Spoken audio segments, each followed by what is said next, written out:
Assalamualaikum warahmatullahi wabarakatuh. Selamat pagi anak-anak. Pada video kedua ini, kesempatan kali ini Bapak akan menjelaskan tentang kerukunan umat beragama. Kerukunan beragama adalah keadaan hubungan antar umat beragama yang dilandasi toleransi, saling mengerti, dan saling menghormati dalam pengamalan ajaran agama serta kerjasama dalam kehidupan bermasyarakat. Toleransi beragama adalah suatu sikap saling mengerti dan menghargai tanpa adanya sikap membeda-bedakan dan mengecilkan umat agama lain. Jadi kerukunan agama ini adalah hubungan antar umat beragama yang dilandasi dengan kasih sayang, toleransi, saling menghargai, mengerti, saling menghormati.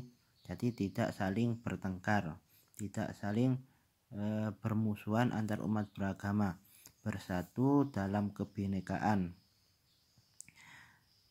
Tentu hal ini tidak luput dari toleransi beragama, saling menghargai. Bila ada orang yang mengerjakan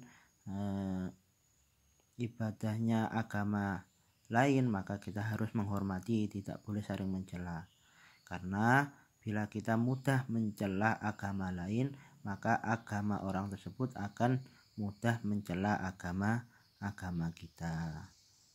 Kalau tidak ada persatuan dan kesatuan, maka Indonesia akan terjadi keributan seperti itu. Saling nggak boleh benar sendiri seperti itu jadinya. Jadi harus menghargai agama orang lain. Dalam Indonesia ada yang namanya program Tri Kerukunan Umat Beragama. Intinya program ini adalah untuk menghendaki adanya kerukunan antar umat beragama dalam satu agama, intern umat beragama. Yang kedua, kerukunan antar umat beragama yang satu dengan lain, dan kerukunan antar umat beragama dengan pemerintah. Jadi program ini tujuannya adalah agar agama-agama di Indonesia itu tidak saling pecah, tidak bercerai-berai. Yang pertama, dalam satu agama tidak saling membenarkan keyakinannya. Misalkan agama Islam satu dengan agama Islam yang lain tidak boleh merasa paling benar. Nah, seperti itu. Harus bisa menghormati, menghargai keyakinan orang lain. Yang kedua, bisa saling menghormati dan menghargai agama orang lain. Di Indonesia ada 6 agama.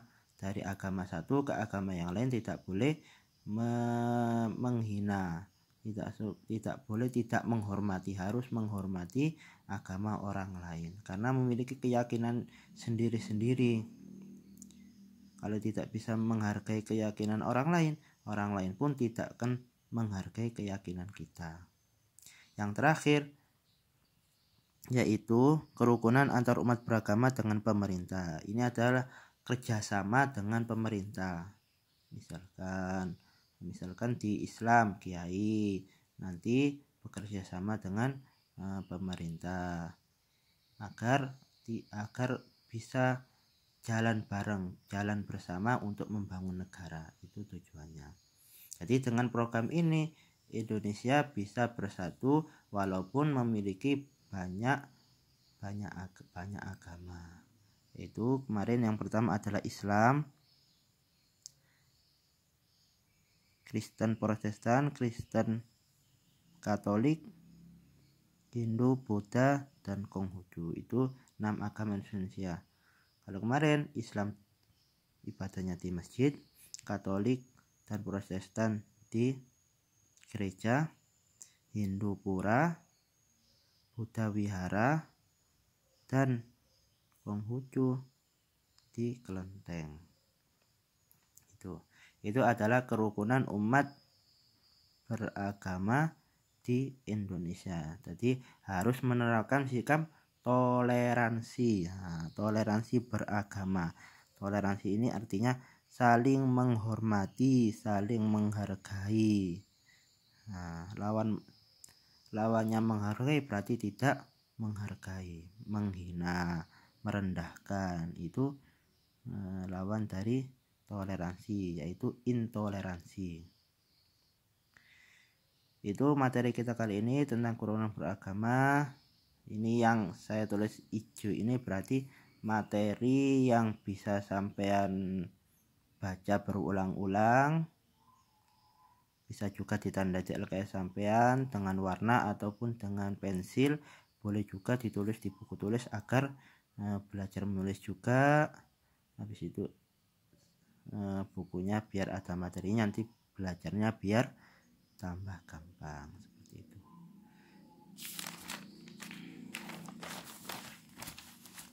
Ini untuk kerjaan kemarin. Nah ini jawabannya. Nanti saya kirimkan tentang isi dari butir-butir Pancasila. Nanti biar anda tambah paham isinya Pancasila itu, sikap-sikap apa yang harus dikembangkan, yang harus diperhatikan. Jadi nanti bisa disimpan, dikasih bintang. Nah yang saya bahas bisa bintang. Jadi nanti bila ada soal-soal seperti ini, soal-soal tentang perilaku-perilaku yang menunjukkan nilai-nilai Pancasila, anak-anak bisa lebih tahu, lebih mengerti. Jadi ada pedomannya sendiri. Sekian dari Pak Afif, kurang lebihnya mohon maaf. Wassalamualaikum warahmatullahi wabarakatuh.